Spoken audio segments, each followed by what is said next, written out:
In a village in northern Italy, a man stopped sleeping, not for a night, not for a week, for the rest of his life. His eyes would not close. His brain had simply forgotten how to switch itself off. The doctors could do nothing but watch as he slowly came apart. First his body, then his mind. Within months, staying awake had killed him, and the same thing had killed his father and his father before him. What is sleep really doing for you, that losing it can end your life? And why can it never ever be skipped? This is what happens when a human being forgets how to sleep. Here is the answer. Sleep is not rest. It is the hours when your brain cleans itself, repairs itself, and saves who you are. Take it away completely, and you will die faster than you would from starvation. There is a rare disease that does exactly that. It quietly removes a person's ability to sleep until there is nothing left. But to see how, you first have to see what sleep was doing all along. Every night, you do something that looks like nothing at all. You lie down, close your eyes, and simply vanish for hours. It feels like the day just switches off. But inside your skull, the night shift is only getting started. As you sink down, your brain does not go quiet. It begins to reorganize everything you took in that day. Memories are sorted. The ones that matter get copied into deep storage. The noise is quietly thrown away. It is why a hard problem looks clearer in the morning. You did not just rest. You rebuilt your own mind overnight. And then something even stranger begins. Your brain starts to wash itself. All day your working brain cells leave behind waste, tiny toxic proteins, the exhaust of thinking. At night, the brain opens channels and floods them with fluid, rinsing that waste away like a tide sweeping through a city. One of the proteins it flushes out is the same one that builds up in Alzheimer's. Skip the wash and the poison stays behind. So sleep is maintenance. Every night, your brain takes itself offline to clean, to file, and to heal. Now imagine that the switch breaks, and that nightly cleaning never comes again. Deep in the center of your brain sits a small knot of tissue called the thalamus. It is the gate of sleep. When rest is due, the thalamus hushes the outside world and lets you fall. In a few unlucky families, a single misshapen protein begins to attack that gate. It is called a prion, a protein folded into the wrong shape that forces every protein it touches to fold wrong too. Slowly, silently, it eats microscopic holes in the thalamus until the gate of sleep can no longer close.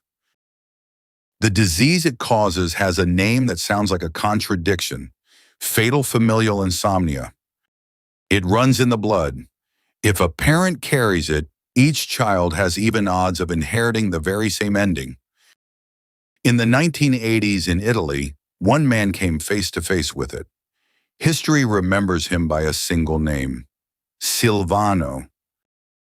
Silvano was in his 50s, elegant, sharp, full of life. Then he began to sweat for no reason, and his pupils shrank to pinpoints. Then came the symptom that changed everything. He could no longer fall asleep, not restless, not anxious. His body had lost the ability entirely. Night after night he lay there, wide awake and fully aware, as pure exhaustion buried him alive. To grasp what that does to a person, look at what happens to anyone who simply stays awake too long. After one lost night, your focus frays and your mood curdles. Your reactions slow to the level of a drunk. After two, your brain forces microsleeps, split seconds where it drops offline while your eyes are still open. After 3 or 4 days, the mind can no longer tell a dream from the room. People see things that are not there. In 1963, a teenager named Randy Gardner stayed awake for 11 straight days for a school science fair. By the end, he was paranoid and hallucinating, unable to finish a simple sentence, and he was one of the lucky ones. Because Randy could still recover. One long, deep sleep, and he came back. Silvano was never offered that door. For him, there was no morning waiting on the other side. The gate was gone. The sleep never came. Without sleep, the body cannot hold itself steady. Silvano's heart raced. His blood pressure climbed. He began to waste away. He slipped into a state that was neither waking nor rest, a walking twilight, acting out his dreams with his eyes open. Decades ago, in grim experiments, animals kept from all sleep did not simply weaken. They died, faster than animals given no food at all. Sleep, it turned out, is not a luxury. It is as load-bearing as breathing. Pull it out, and the whole body caves in. Over roughly 18 months, Silvano faded. His mind first, then his body, awake for far too much of it. And there was, and still is, no cure. Once that gate begins to fail, nothing we have can hold it open. The cruelest part is the waiting. In these families, healthy adults know the disease is written inside them and watch for the first sleepless night. One of Silvano's relatives was so determined to fight it that he gave his own body to science, racing to stay alive long enough for answers. Somewhere in that work lives a hope that a cure will come too late for them, but just in time for their children. Now come back to your own bed, to the ordinary miracle you will perform tonight without a single thought. You will lie down and hand your consciousness over to the dark, trusting a gate deep in your brain to open and then to close. You will forget about sleep completely, which is the surest sign that yours still works. Silvano would have given anything for the boredom of a normal night, for the very nothing you get for free. We treat sleep as wasted time, a third of our lives switched off that we resent ever losing. But it was never lost time.